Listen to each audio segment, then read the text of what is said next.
Un feliz sábado para todos. ¿Cuántos estamos contentos de estar en la casa de nuestro Dios?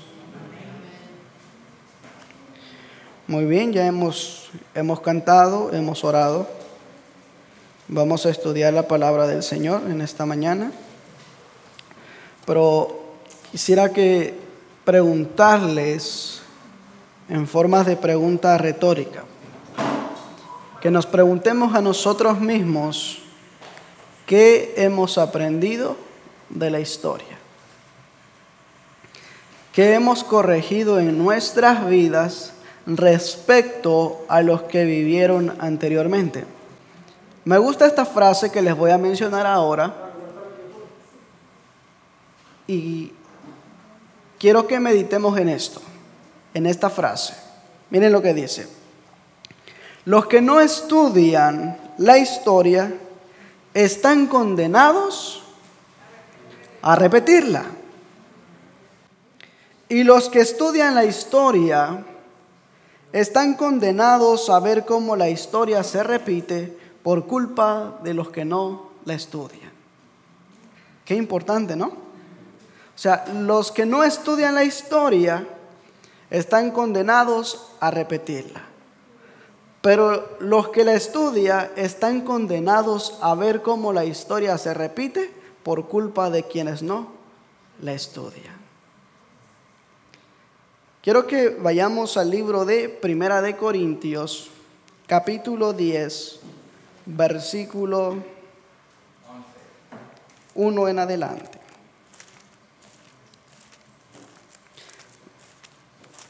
Vamos a estudiar el paralelismo que ha habido con el Israel literal y el paralelismo que hay con el Israel espiritual.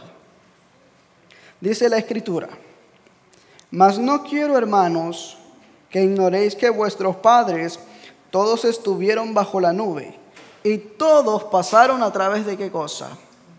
A través del mar. Y todos en Moisés fueron bautizados en la nube y en el mar. Y todos comieron el mismo alimento espiritual. Todos participaron de lo mismo. Y todos bebieron la misma bebida espiritual, porque bebían la roca espiritual que les seguía. ¿Y la roca quién era? Cristo. Prestemos atención, por favor. Pero Dios, versículo 5. Pero Dios no se agradó de muchos de ellos, por los cuales quedaron postrados en el desierto. Qué importante esto. Dios no se agradó de muchos y muchos quedaron postrados en el desierto. De toda esa grande multitud que salieron de Egipto, ¿cuántos entraron a Canaán? ¿Saben cuántos específicamente salieron de Egipto? Una multitud. Vayamos a verlo en el libro de Éxodo. No perdamos Corintios porque vamos a regresar allí.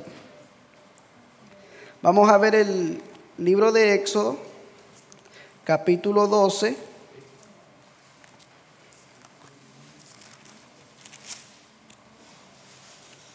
Versículo 31, y vamos a ver un poquito en lo que dice el libro de Éxodo. Dice lo siguiente: e hizo llamar a Moisés y a Aarón de noche y les dijo: salid en medio de mi pueblo vosotros y los hijos de Israel y servid a Jehová como habéis dicho. Tomad también vuestras ovejas y vuestras vacas como habéis dicho, e idos y bendecidme también a mí. Y los egipcios apremiaban al pueblo dándose prisa a echarlos de la tierra porque decían, todos somos muertos. Porque ellos habían visto la mano de Dios sobre Egipto. Porque, ¿cuántas plagas habían caído en Egipto? 10 plagas. Ellos los estaban expulsando de Egipto ahora. Porque ellos decían, todos somos muertos. Continúo la lectura. Verso 34. Y llevó el pueblo su masa antes que se leudase, sus masas envueltas en sus sábanas sobre sus hombros. E hicieron los hijos de Israel conforme al mandamiento de Moisés, demandando a los egipcios joyas de plata, joyas de oro y vestiduras. Verso 36. Y Jehová dio gracia al pueblo delante de los egipcios, y les prestaron y ellos despojaron a los egipcios. Y el verso 37, prestemos atención ahora. Y partieron los hijos de Israel de Ramsés a Sucot como 600,000 hombres de a pie, sin contar los niños. Y también subió con ellos una grande multitud diversa de clase de gentes, ovejas, vacas y muchísimo ganado. Pregunto, ¿cuántas personas salieron de la tierra de Egipto?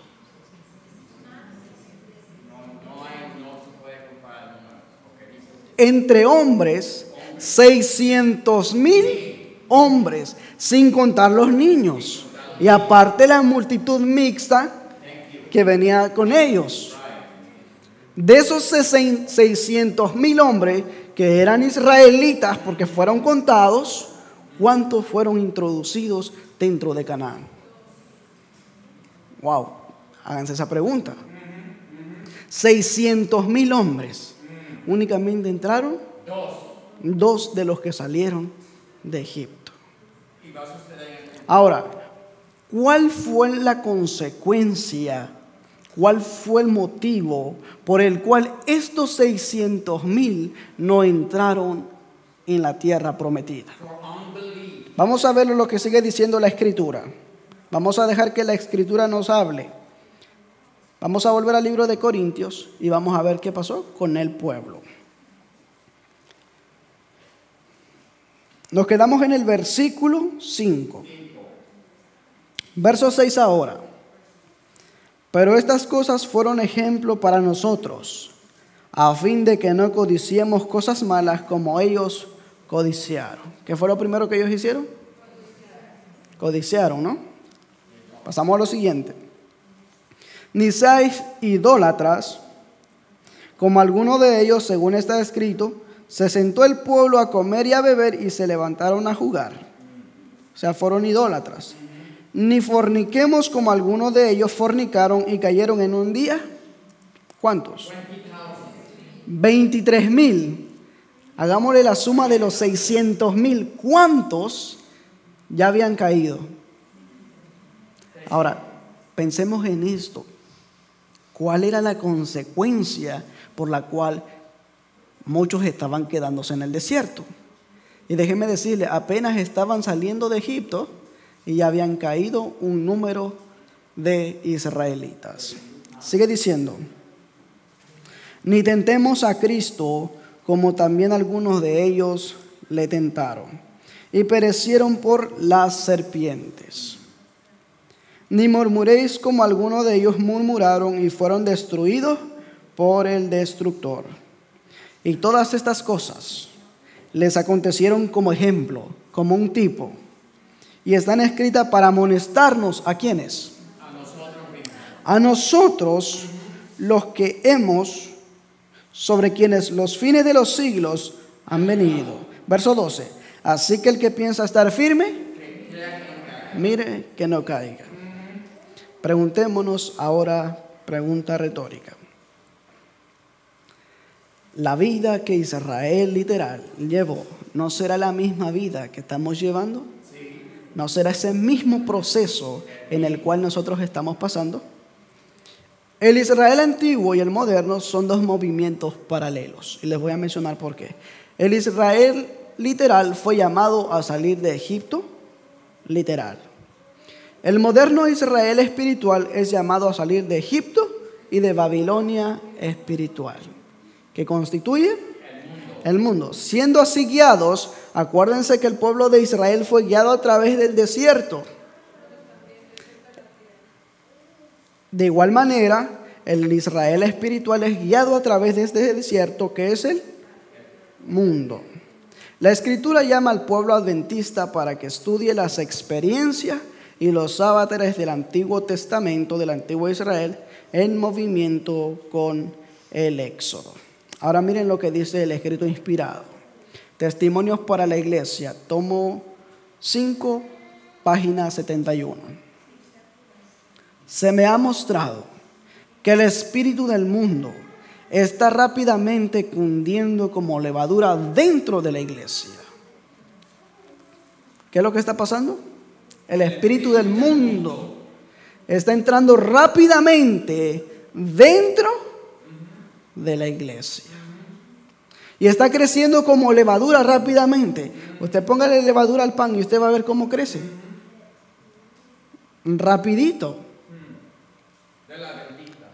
Eso fue para el antiguo Israel. Ahora dice, estáis siguiendo el mismo camino del antiguo Israel. Hemos aprendido la historia. Hemos sacado experiencias de la historia. Hemos remediado la situación para no pasar por ese mismo proceso. Quiera Dios que hagamos esos cambios. Se ve el mismo decaimiento de vuestra vocación sagrada que se vio entre el pueblo escogido de Dios. Lo mismo que el Israel literal hizo, es lo mismo que el Israel espiritual está haciendo. Israel literal, Dios lo liberó con el propósito, la finalidad de que fuera un pueblo peculiar, un pueblo totalmente diferente. En el libro de Éxodo capítulo 19, Dios le dijo al pueblo que serían su especial tesoro sobre todos los pueblos de la tierra.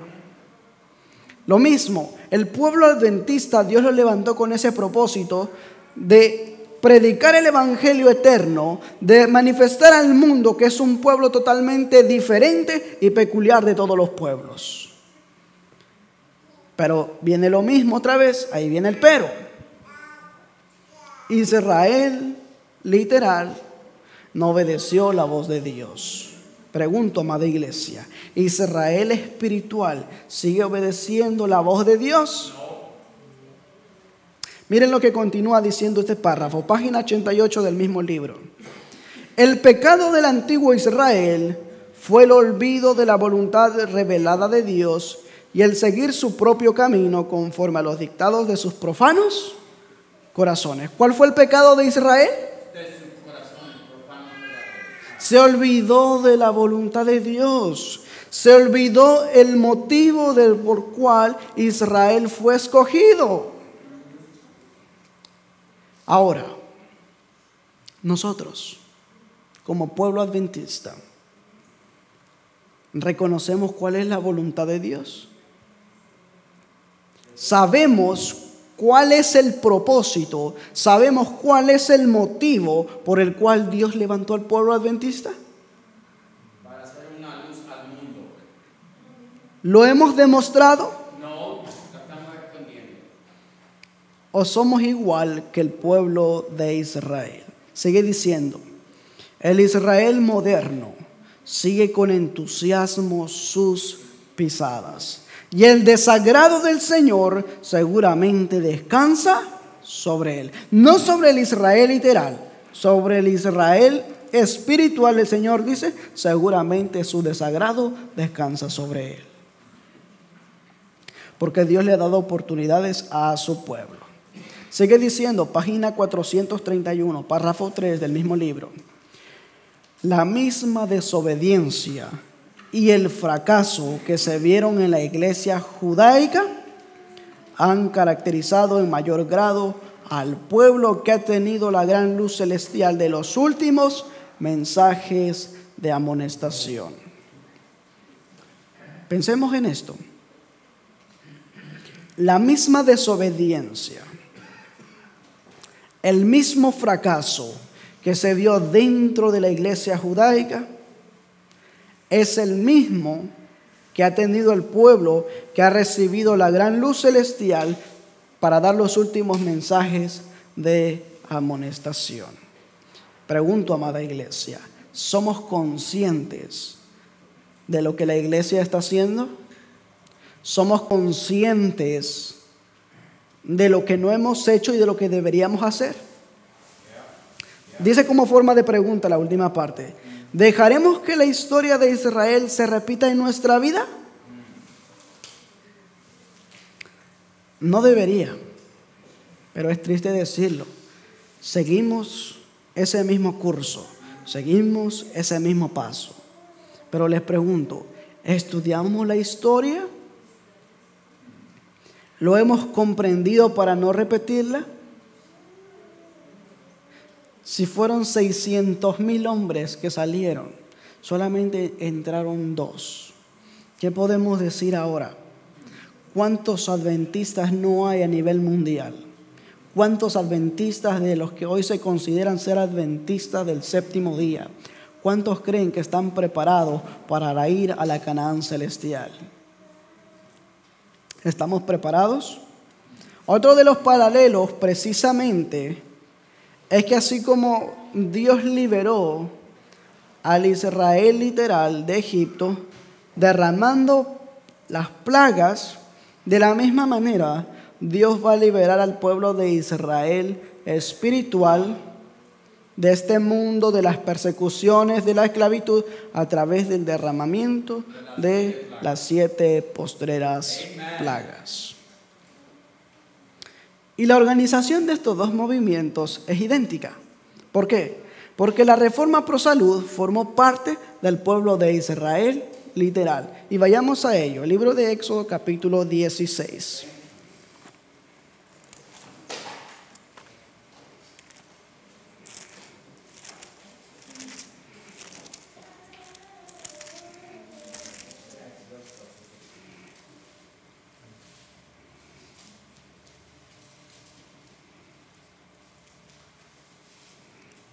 Permítanme un momentito y ya les doy el versículo.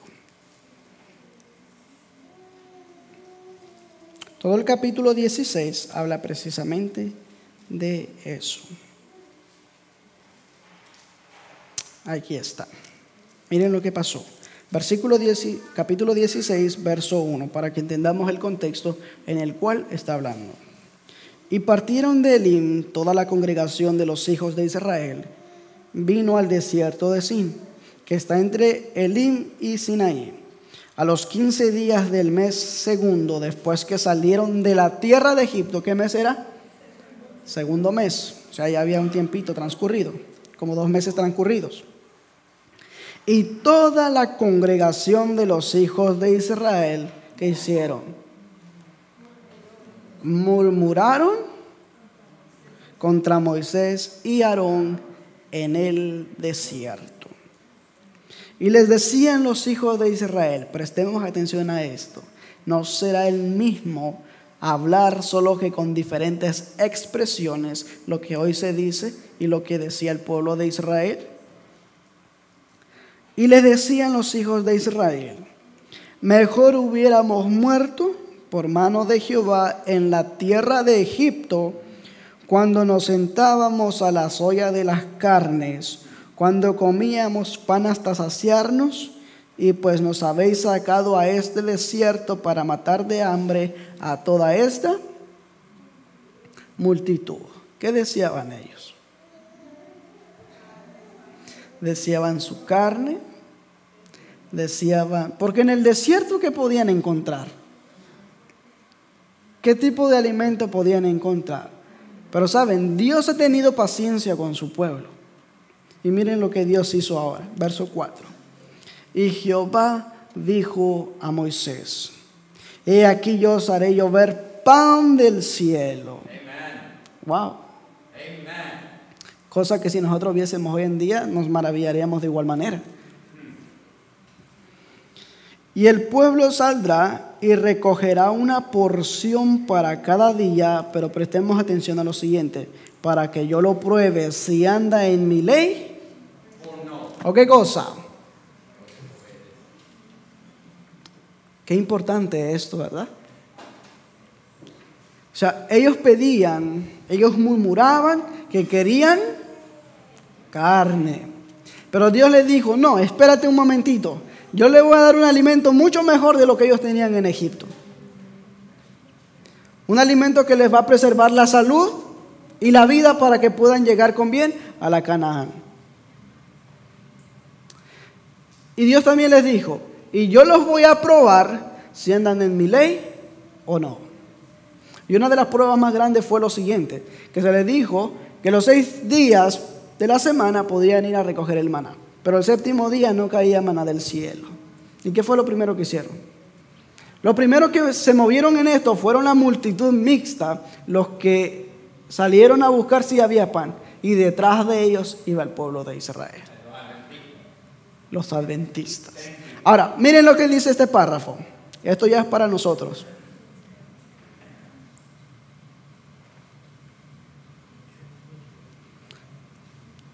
Dice Joya de los Testimonios, tomo 1, página 319-320.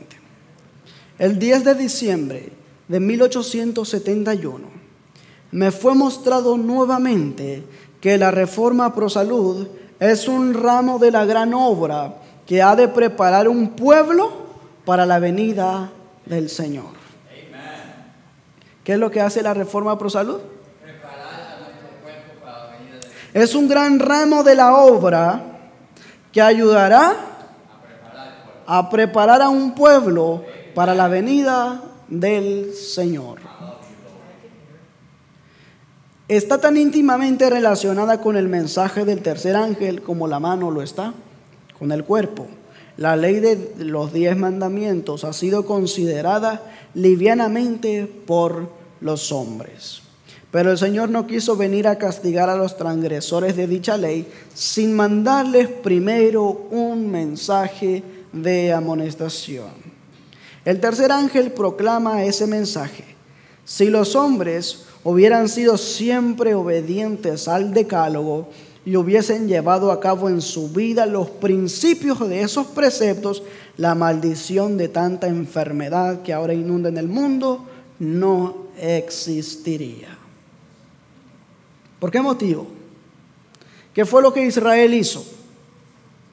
Desobedeció la voz de Dios.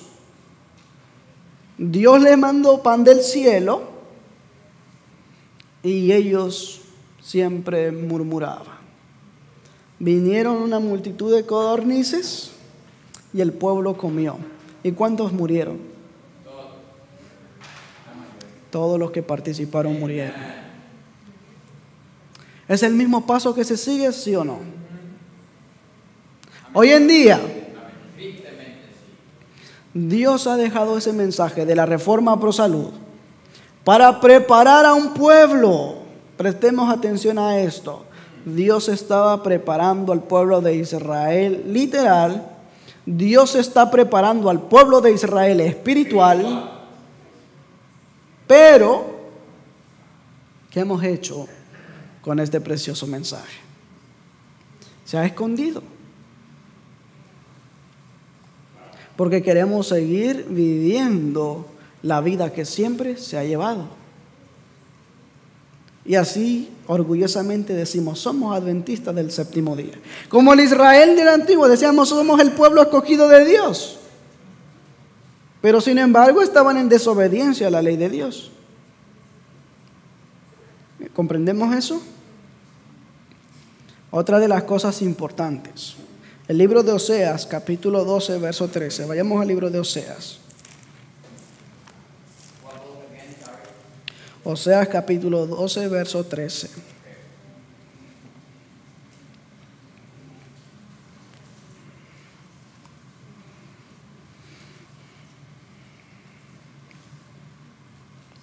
Dice la Escritura: por un profeta hizo subir Jehová a Israel de Egipto, y por un profeta fue preservado. Dios mantuvo en línea a un profeta para que guiase al pueblo de Israel. Moisés pereció, noten muy bien, Moisés pereció en la misma frontera de la tierra prometida. Incluso hasta ni Moisés entró a la tierra prometida. Moisés lo contempló, lo vio, pero no entró.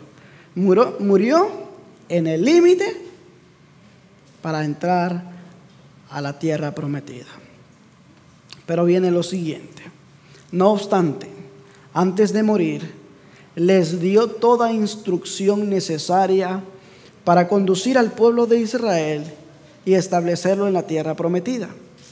Josué no hizo más que llevar a cabo la instrucción que Dios le había dado a Moisés. Lo mismo pasa hoy en día con el movimiento adventista. Seguirá siendo dirigido por un profeta, a quien Dios levantó con la finalidad de que el pueblo adventista fuera preparado. Esta persona también, la mensajera del Señor, murió en los límites de la Canaán celestial. En el siguiente tema, la secuencia de este tema, lo vamos a ver por qué es que murió en los límites de la Canaán celestial. Y vamos a comprender por qué. Tras haber contemplado en visión las glorias de la tierra prometida, mediante ella el Señor dio toda instrucción de forma detallada para conducir al pueblo adventista a través del viaje que el pueblo adventista ha tomado.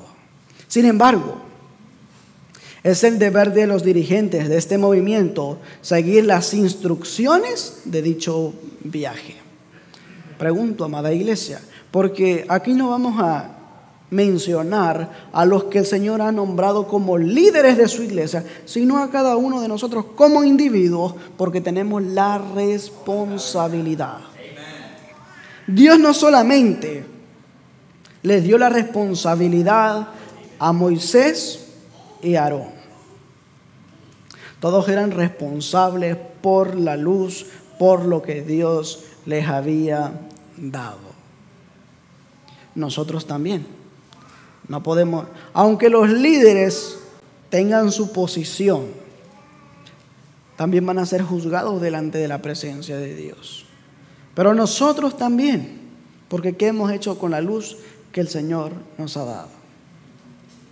Ese seguirá siendo nuestro viaje. Así como Dios dirigió al pueblo de Israel por medio de un profeta, lo mismo Dios está dirigiendo a su pueblo hoy por medio de un profeta. Y le toca a los dirigentes de dicho movimiento seguir ese curso. Como Josué. ¿Qué hizo Josué después que murió Moisés? Siguió las mismas instrucciones que Dios le había dado a Moisés. ¿Qué ha hecho el pueblo de Dios con las mismas instrucciones que Dios dio a su mensajera? ¿Qué creen que ha pasado? Ahora, otra de las cosas indispensables, por supuesto.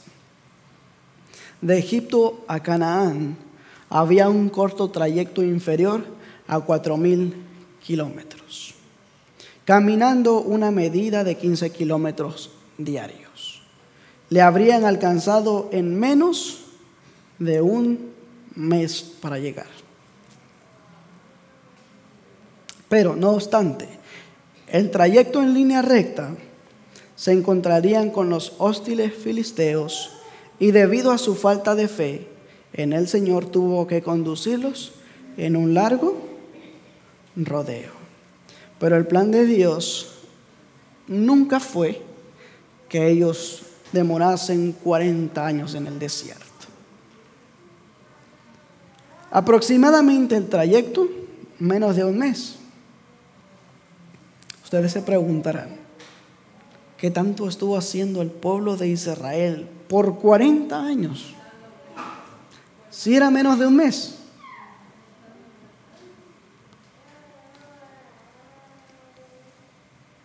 No pudieron entrar en la tierra prometida hasta tanto no hubieron aprendido las lecciones de victoria y la liberación por la fe. Su primera lección vino en el Mar Rojo.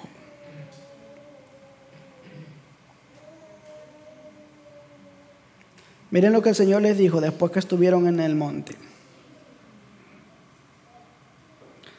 Según la cronología bíblica, los israelitas abandonaron Egipto en el día 15 del primer mes y acamparon en el mes tercero al pie del monte Sinaí, lugar en el que recibieron la ley, montaron el santuario y instituyeron sus servicios típicos, cuyo propósito era revelarles al Cordero de Dios y el plan de redención. Ahora, después que ellos estuvieron establecidos en el Sinaí, viene lo siguiente: Deuteronomio capítulo 1. Vayamos al libro de Deuteronomio.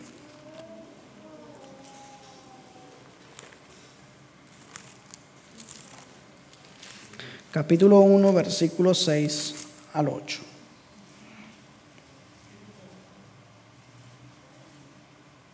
Sucesos, en el título de la Biblia de estudio dice sucesos desde el Sinaí hasta Canaán. Miren lo que pasó. Jehová nuestro Dios nos habló a Horeb diciendo: bastante tiempo habéis estado en este monte. O sea, mucho tiempo. Ahora el Señor les dice: volveos e id al monte del Amorreo y a todas sus comarcas, en el llano, en el monte, en los valles, en el sur y en la costa del mar, en la tierra del Cananeo y el Líbano, hasta el río, hasta el gran río, el río Éufrates. Mirad, yo he puesto la tierra delante de vosotros. Entrad y poseed la tierra que Jehová juró a vuestros padres, Abraham, Isaac y Jacob, que les daría a ellos y a su simiente después de ellos. ¿Qué fue lo que Dios les dijo? Ya estuvieron mucho tiempo en el Sinaí. Es momento de que entren a poseer la tierra que Dios, el Padre Jehová, juró en su promesa a Abraham, Isaac y Jacob. Comenzó la marcha entonces hacia Canaán. Y en 11 días habían llegado a Cades Barnea, en la franja sur de la frontera con la tierra prometida. El plan de Dios era introducirlos directamente. El Señor les dijo: entren, van a poseer la tierra. Llegaron a dicho lugar. Pero miren lo que pasó.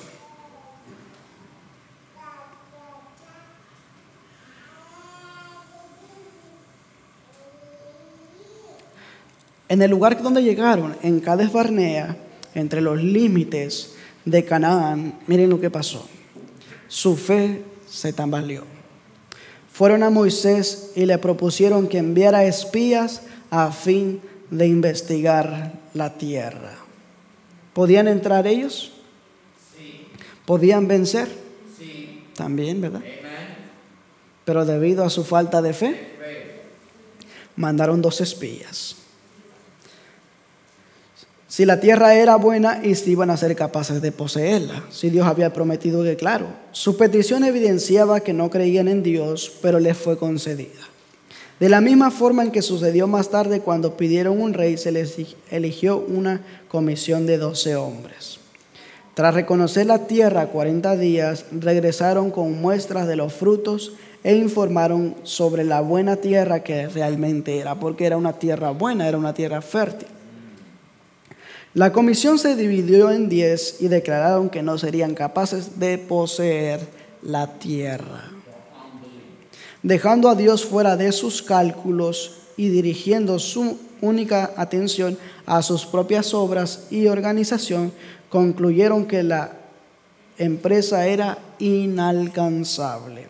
Su informe trajo gran desaliento y el pueblo lloró y amenazó con designar un capitán que los llevara de vuelta a Egipto.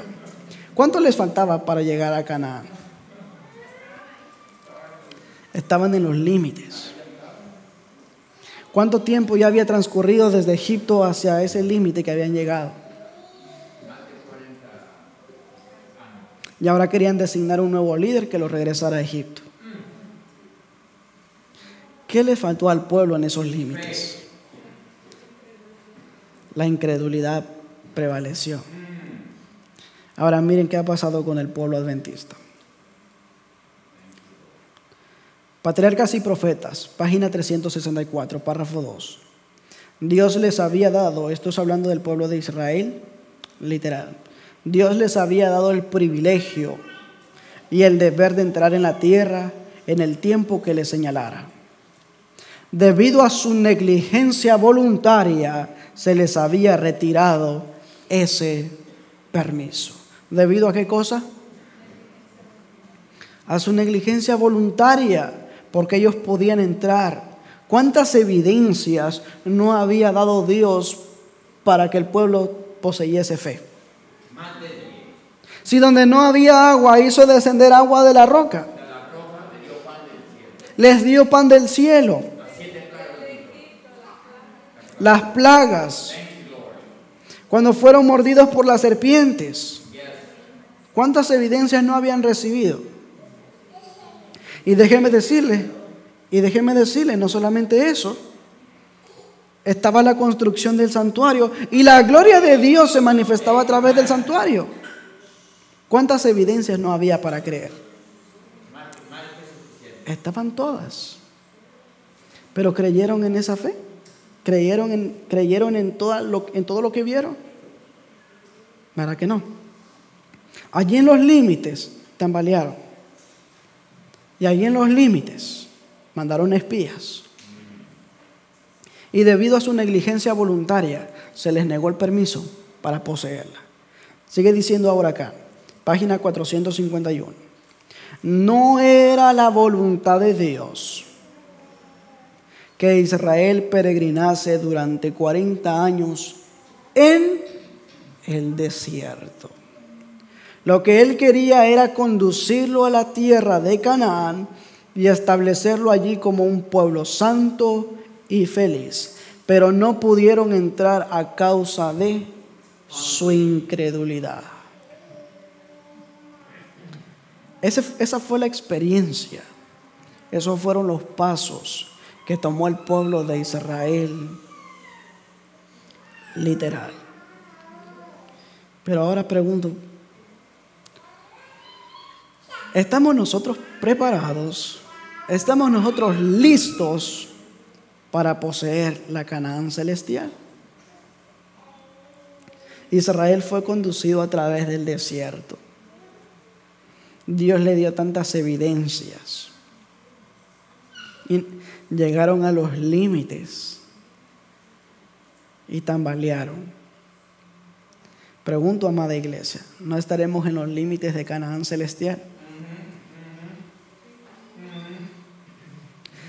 En el siguiente tema les voy a dar esta fecha. 1871 fue por primera vez que la mensajera del Señor dijo lo siguiente: oh, qué hermosa patria en la cual podremos morar.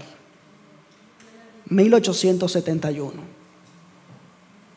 El primer anuncio que se les dio respecto a que era momento de ir al cielo.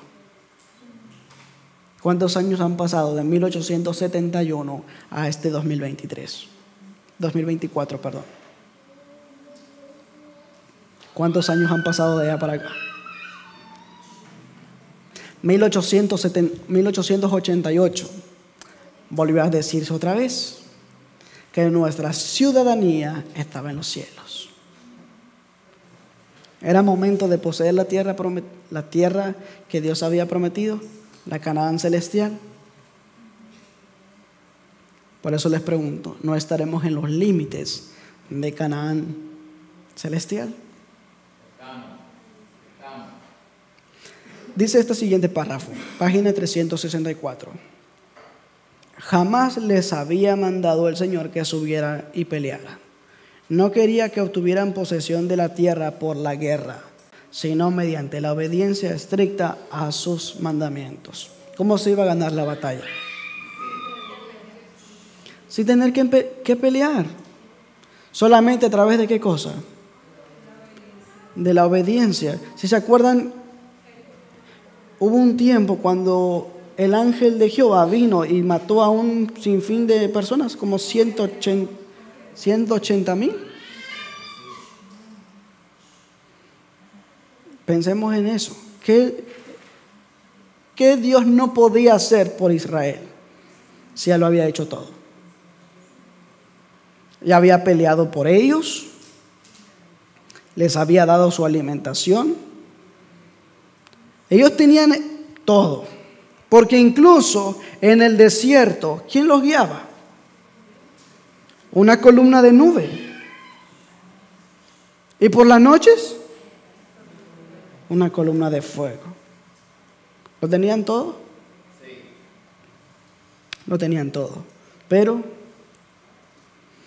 pregúntense ustedes, ¿por qué es que el pueblo de Israel era movido? ¿Era movido por fe ¿O solamente era movido por ver las evidencias del poder de Dios? ¿Creían verdaderamente en Dios? ¿Estaban convertidos?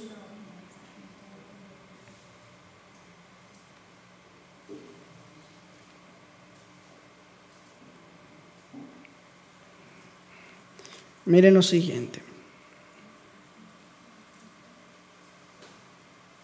Vamos a terminar un poquito luego para que meditemos únicamente en esto. Para el siguiente tema vamos a meditar más a profundo este tema. Moisés y Caleb y Josué procuraron alentar al pueblo.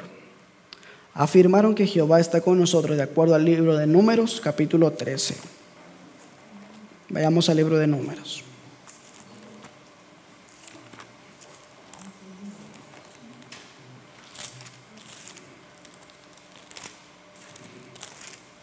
Números capítulo 13.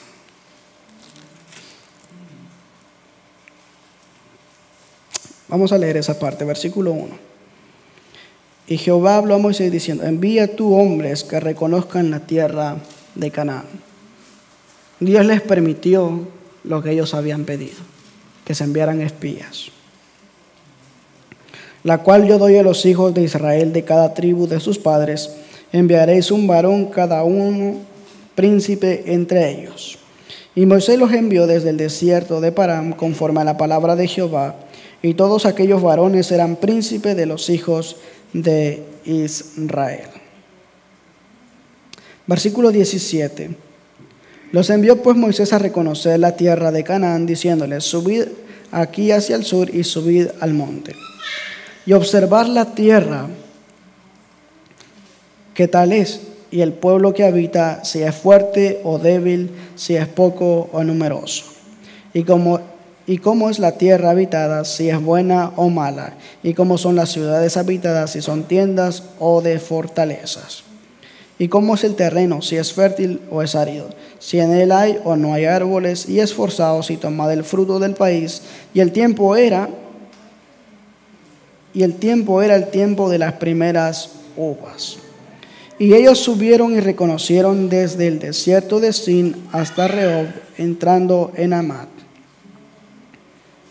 Y nuevamente, versículo 25, volvieron de reconocer la tierra al cabo de 40 días.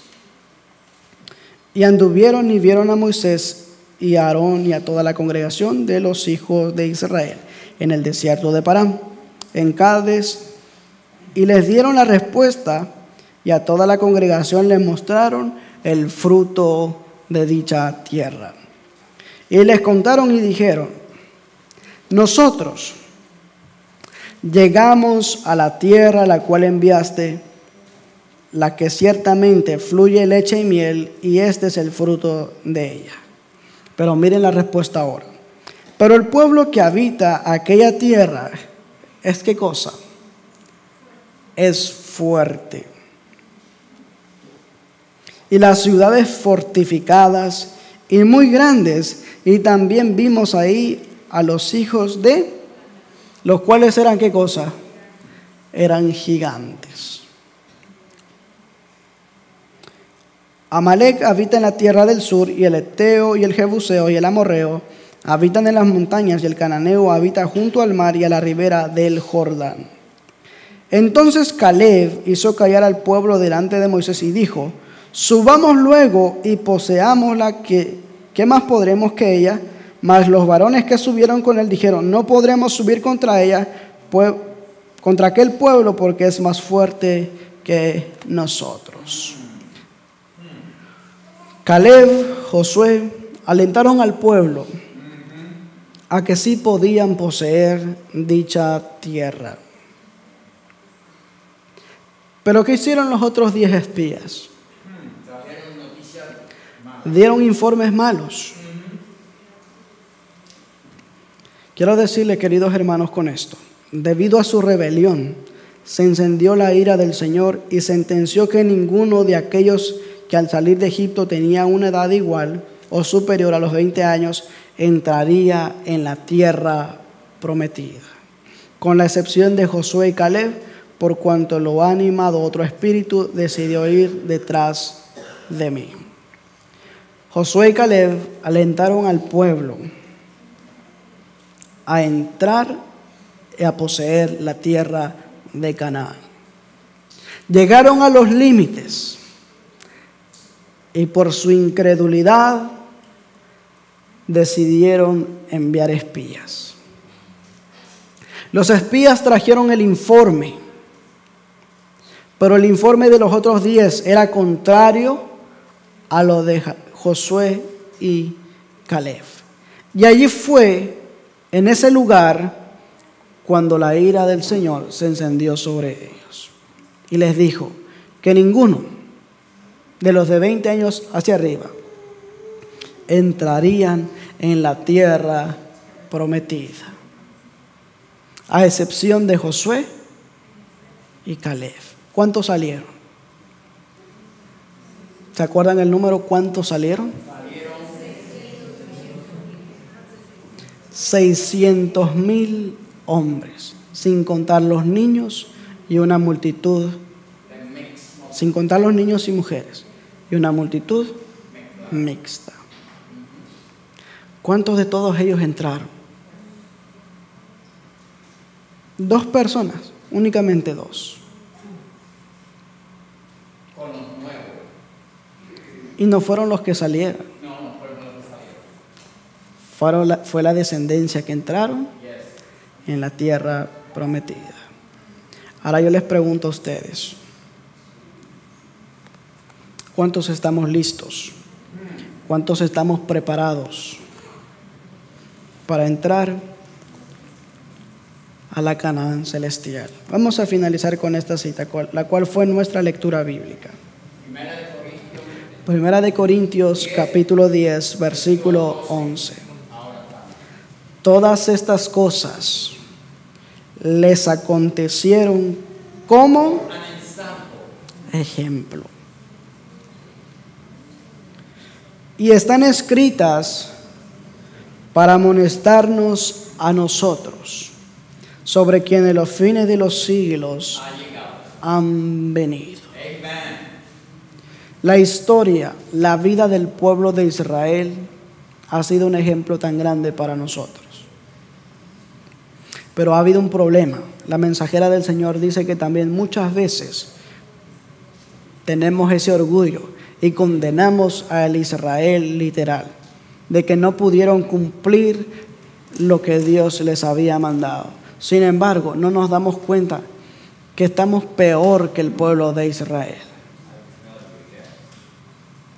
Pensemos en esto, meditemos en esto. Estamos en los límites de la Canaán celestial. El Señor ha dicho a su pueblo, entrad a poseerla, tal cual se lo dijo al Israel literal. ¿Qué estamos haciendo nosotros ahora? ¿Qué estamos haciendo? Los que no estudian la historia están condenados a repetirla. Y los que estudian están condenados a ver cómo la historia se repite por culpa de los que no la estudian. Pensemos en esto. Hubieron muchos pecados, muchas cosas que el pueblo de Israel hizo primero. Murmuraban. ¿Acaso no culpamos a Dios muchas veces? Eran idólatras. Hoy en día el ídolo no es precisamente una imagen. Hoy en día usted puede ser su mismo ídolo. Porque el hombre, por su naturaleza, como ayer se mencionaba en la meditación de anoche, el orgullo, la desobediencia, la deslealtad, la falta de fe, el amor al mundo, todo eso fue para el Israel literal un punto en el cual él no pudo entrar a la tierra prometida. Esos mismos pecados, evento de los últimos días, dice que ahora no era el plan de Dios que Israel peregrinase por 40 años. No es el plan de Dios que el pueblo esté por mucho tiempo en esta tierra. Si de 1871 se habló por primera vez de que ya era momento de poseer la tierra, el cielo. ¿Qué estamos haciendo? Ha habido un punto importante que muchas veces no se ha considerado. Es que muchas veces nos preocupamos en que Cristo viene. Sin embargo, queremos que Cristo venga, pero nuestros caracteres aún no son semejantes al de Cristo. Cuando nuestros caracteres sean semejantes al de Cristo, Él vendrá a reclamarlos como suyos, hasta que se vea ese carácter. Así que, hermanos, les invito y les animo a que cada día podamos hacer compromisos con Dios y podamos decirle que Él ayude nuestra incredulidad, que nos ayude a tener fe, que nos ayude a tener amor por cada uno, por nuestros hermanos, y sobre todo, que nos ayude en perseverar cada día en esa fe que una vez fue dada a los santos. Que el Señor nos bendiga. Vamos a culminar con una oración.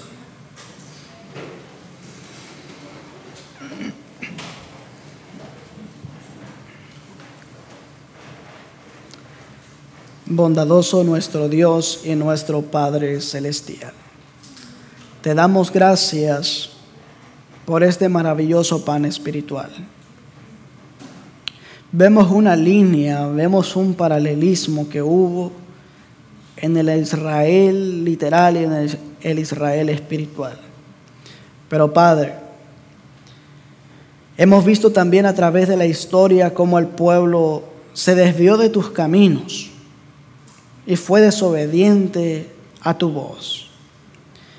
Pero hoy, querido Padre, venimos ante ti suplicándote que tú puedas darnos la capacidad, la fuerza de voluntad, el dominio propio para mantenernos en este camino que tú nos has dado. Y que nos ayudes a perseverar cada día, aunque vengan conflictos, problemas, dificultades, que siempre te veamos a ti, el único, porque no hay otro, y no hay otro medio en quien podamos encontrar salvación, sino únicamente en Cristo Jesús. Ayúdanos también a cada día despojarnos del orgullo, del egoísmo, de la soberbia, y que habite Cristo en nosotros, esperanza de gloria. Perdona nuestros pecados, perdona todas nuestras faltas. Te lo pedimos, te lo rogamos, en el nombre de Cristo Jesús. Amén. Amén, Señor.